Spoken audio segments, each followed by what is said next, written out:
Do you realize that there are Airbnb operators and real estate investors out there missing out on mid-term rental insurance strategies simply because there's a communication gap? That's right. So what becomes prevalent to you is based on the opportunity that you're able to identify, and that opportunity is identifiable through communication.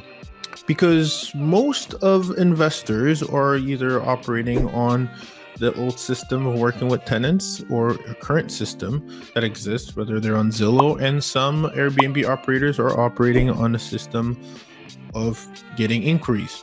But what if in those inquiries and what if in those requests there's a specific need that if you don't know how to identify it, it would mean that you're leaving a lot of money on the table?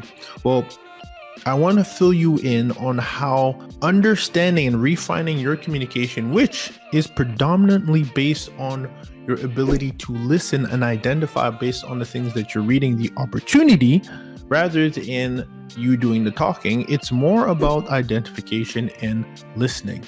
I'll give you a very fine example in pillar number 1, right? The first pillar I want to cover is being able to identify an issue in the marketplace.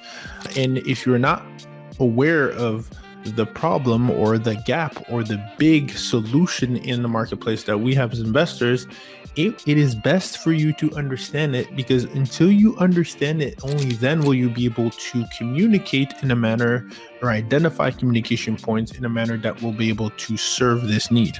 So there is a need where there are multiple families that are displaced time and time again every single year. We're talking thousands and thousands of families who need to be relocated due to water damage, flood damage, unforeseen events, man-made events, nature events. And there is an industry in place for these specific things which are predictable, right? That's why every homeowner, or at least it would be advised if you have a mortgage, you're going to have a home insurance on there, because you're not going to get money from the bank if you do not have insurance on your home. So what happens is when a family is displaced due to an unforeseen event, the family, whether it's a single or you have a large family along with your furry friends, aka your pets, need a place to relocate temporarily. The hotel, the Airbnbs, those might not be viable options, and they only become viable options when the person on the other side understands the opportunity that exists, and the insurance company is the one paying on behalf of the homeowner. And therefore, because they have the big dollars, you're able to charge a premium to solve a problem most people are not even aware exists, right? Number 1 is you must have the ability to identify the issue. If you're currently getting value from watching this video, you'll want to make sure you take a second and click below to grab the midterm rental insurance blueprint to help accelerate your process in being able to land these midterm rental insurance contracts with respect to your marketplace. Make sure you click the button below and grab it, and continue on with the gems in this video in temporary housing. And again, going back to the fundamentals of communication, is that when someone communicates to you that they need a place to stay, you must be able to identify this need and being able to cater to that need based on the way that they're communicating to you that there's a need. I'll give you a very fair example. In episode 265 with Will Dotson, on which you can find right here by clicking this button right here, there was a very interesting scenario that we find ourselves in. I call it the first world problems. He launched his STR listing, short-term rental listing, aka Airbnb listing, and received 16 different inquiries all at once. Now, why is this important? Well, it's because not all inquiries are created equal. So what he did, he went ahead and started to look through each inquiry. And there's something unusual that stood out. One of the inquiries said, I need a place to stay, right? Needing a place to stay and wanting to book for travel and leisure are two different things.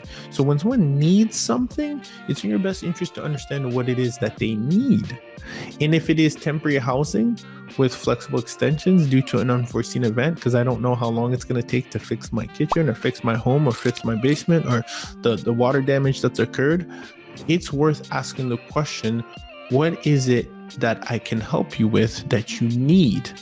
And when he asked that next question, right, he didn't ask it exactly that way, but the answer was, my family was displaced, etc., and therefore we need a place to stay. That question in itself, and him being able to identify, which he talks about in the episode in detail, and identify the issue, is a game changer in the amount that he was able to pocket based on the level of difficulty of problem he was willing to solve or able to solve.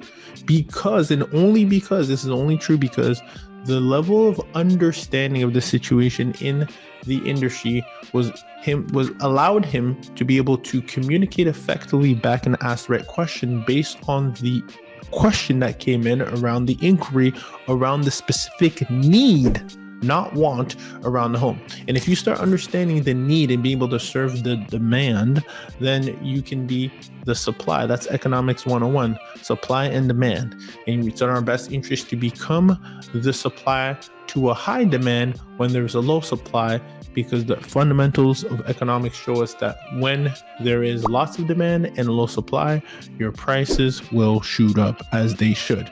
So that's pillar number one, understanding the language that a relocation specialist is going to reach out to you about and the language that they're going to use when they reach out to you, being able to identify that, and also being able to identify the language. So it's really, or being able to identify the language of the policy holder, which is the person who pays for the policy that is facing in unforeseen circumstances, aka the family, aka the policy holder that reaches out to you.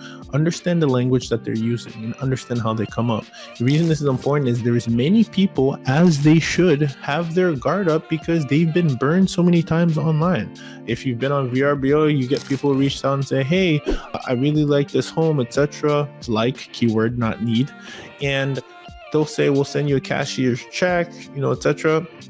Beware of us being preyed, us being operators, Airbnb operators, real estate investors, by others who are looking to take advantage of when we have our guard down, right? So it's just as important for you to understand and identify the need as it is important for you to understand and being able to identify these scammy reach outs. This is not one of them. This is a lucrative opportunity based on the level of difficulty or problem that there is to solve. And that is why, as well, you should also speak the language that they want to hear about their furry friends being invited as well, because that communication is a two-way street. So the second pillar, right, just you must have the ability to have an understanding of how the industry works, because time and time again, it's so important that when someone else reaches out to you that is a policy holder, having the knowledge to educate them on their right, educate them on how much loss of use or additional living expenses they might have available, teaching them, who not how, teaching them of, speaking to an insurance a public adjuster for their situation, right? Maybe they're fresh out experiencing an experience. While it's best practice to work with a public adjuster, get them the right resources, right? So that you're helping them solve a problem and now they have some loyalty towards you, right? Helping them look at their policy so they know what they're even eligible for to relocate temporarily. These are all critical pillars of helping a customer in a journey. You want to talk about know, like, and trust? That is one way that you can build that trust. It doesn't matter how nice your site is. It doesn't matter. It's about helping people in need and letting them know that you're a go-to expert, and you does not need to take years to become an expert. It takes just you the ability to listen and the know-how and knowledge to be able to guide them towards the next step. Because how often do people run into these situations? Not very often. They're not familiar on who actually is going to approve this. They're not even familiar that they have a budget allocated for a lot of additional living expenses with respect to what it says on their insurance policy. They're not even aware of the walkthrough process of the adjuster approving the property, maybe before they walk through rather than after. They need to be handheld on the process. They need to understand that they have the ability to book and potentially get reimbursed by the company, or the company, the relocation company that works on behalf of the insurance company will book on their behalf, and then we'll be connected to a homeowner like me. You have to educate them on the ability to work directly, that we take contracts. They don't have to book on Airbnb. There are so many learning curves available, or at least learning points that should be educated or communicated to the homeowner in order to get the best out of their situation And especially when filing a claim, sometimes it's even pushing back on the insurance company and letting them know that, hey, by the way, this person is eligible. And we've done that many times. I've seen some people in our network and students who have done that many times. It's so critical for you to be able to have that knowledge and insight to teach a homeowner how to get more out of their policy so that they can be at a place that is comfortable to them, and at the same time you get paid a premium for helping them solve that problem. As soon as you get into this business, you're in the business of hospitality, you're in the business of consulting, you're in the business of educating, and of course you can even become a concierge company, which brings into my next point. You always want to make sure before I get to my next point, that you understand and ask the right questions to be able to forecast a proposal that's going to go to the adjuster, right? Your ability to ask the right questions, like how long do you anticipate this work will take? What actually occurred at the property site? Was it water damage? Water damage might be 3 to 5 months. Is it fire damage? Might be 5 to 7 months. Understanding that allows you to then reverse engineer the pricing, right? You can watch one of my other videos around pricing as well, but this is a critical component that is needed to be able to send a proposal that will then be accepted based on the questions that you ask. You have more information to gather, such as where they're coming from, the zip code, the number of bedrooms, perhaps more. You may not have all that information up front. The more questions that you ask, the more you're able to put a well-seasoned proposal together that increases the chances of you getting approved. You must have the ability, pillar number 3, you must have the ability to communicate with the homeowner on how this business works, right?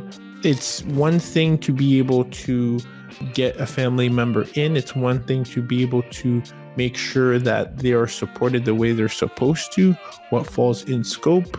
If they need additional living expense, is not just housing, it's anything additional living to the expense. So understanding, communicating with the homeowner on their aka the policyholder, going to the source and communicating with them is always going to lead to either helping them solve a problem that has nothing to do with you, which adds another value add, or helping them solve a problem that's going to allow them to stay with you for a premium. Okay, there needs to be additional things that need to be done for them. It's really important that you are the main point person communicating that, so that they see you as the authority. And sometimes bonus, it's even making the call to their insurance adjuster and finding out, hey, listen, I got the green light. I communicated with the homeowner, aka the policy holder, and I just want to know, is there a reason why we can't extend? Is there a way to help this family? And I'm telling you right now from experience, you having the knowledge and know-how, and the other party on the other side, like the insurance adjuster, knowing that you know how things work, can allow the deal to go through, even if initially you got pushback. Now you officially know the real secret behind the midterm rental insurance. It is the ability to communicate on all fronts, to the relocation specialist, to the homeowner, and even sometimes to the insurance adjuster, so that you can solve a big problem and of course be highly compensated for doing so. If you got value from this video, not only should you grab the midterm rental insurance blueprint by clicking the button below, but you can also watch the how to price your midterm rental for insurance companies. It'll be right here. Make sure you click that button, and of course we'll see you next time.